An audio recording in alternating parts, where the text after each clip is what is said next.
What's going on, my broskiis? My name is Toadski, back again, here to bring you guys yet another One Piece Treasure Cruise video. So bring you a little bit of a rehash for the Assault Rumble that is currently out. So it's not here for that many more days, but I decided to go ahead and change some things up, try some things out, and this time around we actually have something that does perform a little bit better. Not specifically against this boss though, this one against Ace is kind of ridiculous.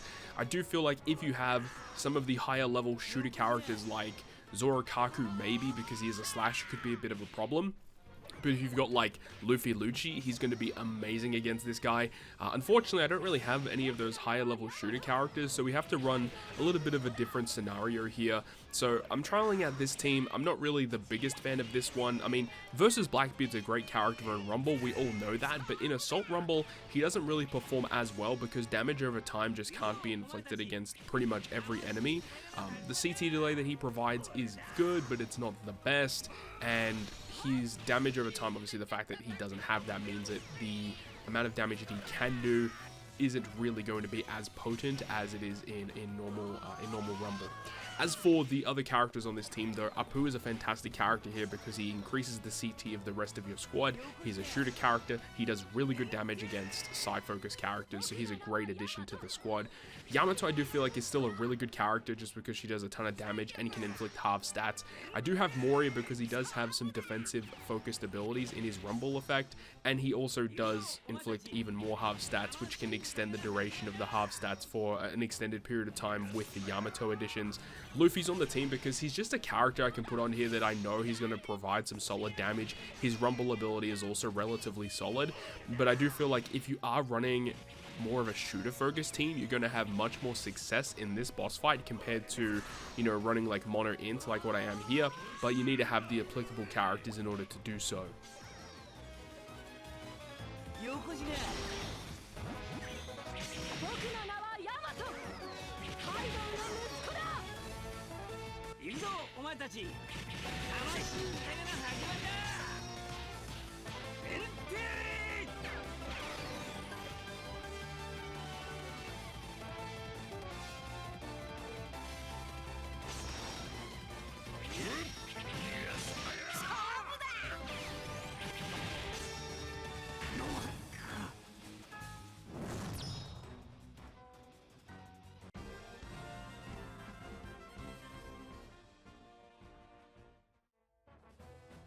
Moving on to our next one versus Shanks. This is going to be where things make a big shift because this team that we have here, this whole powerhouse-centric team, works exceptionally. It is so good against this Shanks boss fight.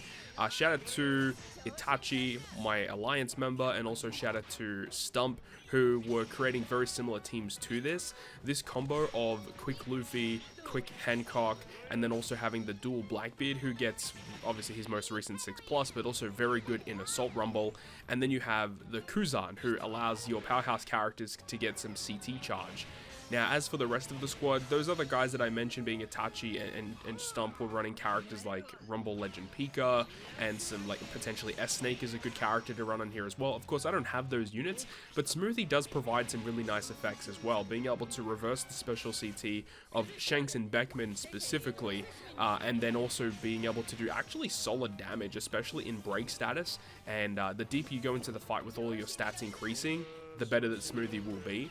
And as for the bench, I just wanted to fulfill the conditions of the crew, making sure you have those 6 quick characters in order that so that Hancock has all of her effects activated. And then we also have Kuma, so if anyone ends up going out, Kuma can just basically slide on in and he can do a ton of damage by himself, pretty self-sufficient. But the damage that you get from Luffy, Hancock, and also Blackbeard is just insane. They do so much damage in this boss fight with the multi-hits and the fact that there are 3 enemies, so you get lots of opportunity to do a ton of damage against them. Blackbeard's obviously going to be a huge asset because he does even more damage specifically versus like cerebral characters, so he's going to be really good for this. And then Kuzan's just a nice addition to the squad because we do have obviously Blackbeard on the team. We do get some additional effects from Kuzan's Rumble ability and special, so it actually works out quite well. But obviously, if you have a character like Pika, it might be a better option because he can just straight up nerf the effects of the opponent's abilities, nerfing their stats so that you are able to tank a lot easier. But this team worked exceptionally well, tons of damage, and actually I think in this clip we ended up breaking my own personal record as well, which actually works out quite well. So I'll leave you guys with the rest of this clip, and we'll pick things up with the final clip of the video.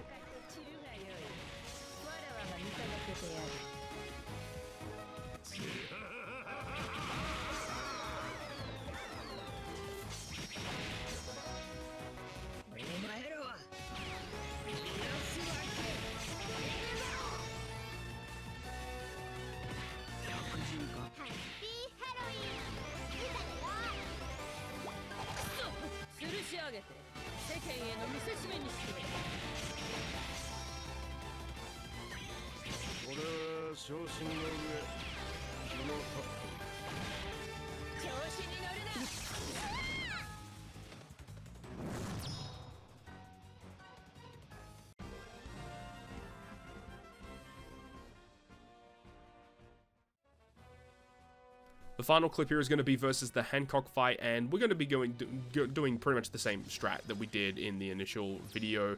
This time around, we put it Saturn on the front line to do even more damage, and also to potentially special bind the enemies instead of putting Alpha on the front line for charging our specials. I felt like this definitely worked better, and you'll see that even towards the end of this clip, basically we have so much HP left over, we didn't even really come close to getting anyone knocked out.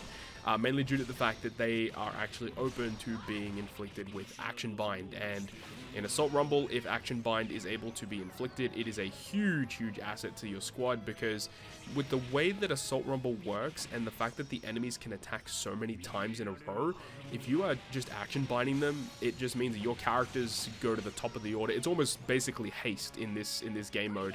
It's exceptionally broken, and especially if you can charge your specials extremely fast, being able to launch your specials over and over again, inflicting that Action Bind, nerfing the amount of damage that the enemy can do to you, but also allowing your characters to go to the top of the order is exceptionally useful. As for the rest of the characters on the squad, though, they all work pretty well together. We all know how they work. Just basically don't bring free spirit characters to this particular fight. That's the only thing I could really suggest. If you do bring any characters like that, it's going to be a bit of a downfall for you.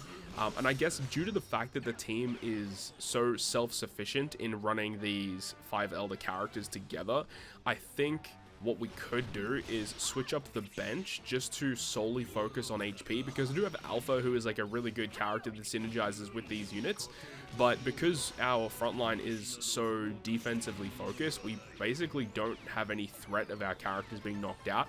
So we could potentially replace our bench with characters with higher HP, just to ensure that we get a higher Assault Rumble score when we beat them in the fight. So that's probably the only change I'd make to this squad. But that's going to wrap it up for me for this one. Thank you very much for watching the video. Hopefully you enjoyed it, and if you did, make sure to go ahead and leave a like. And if you want to stay up to date with all of the content that I post, including more One Piece Treasure Cruise content, make sure to hit the subscribe button down below. And that, guys, I'll see you guys within the next video.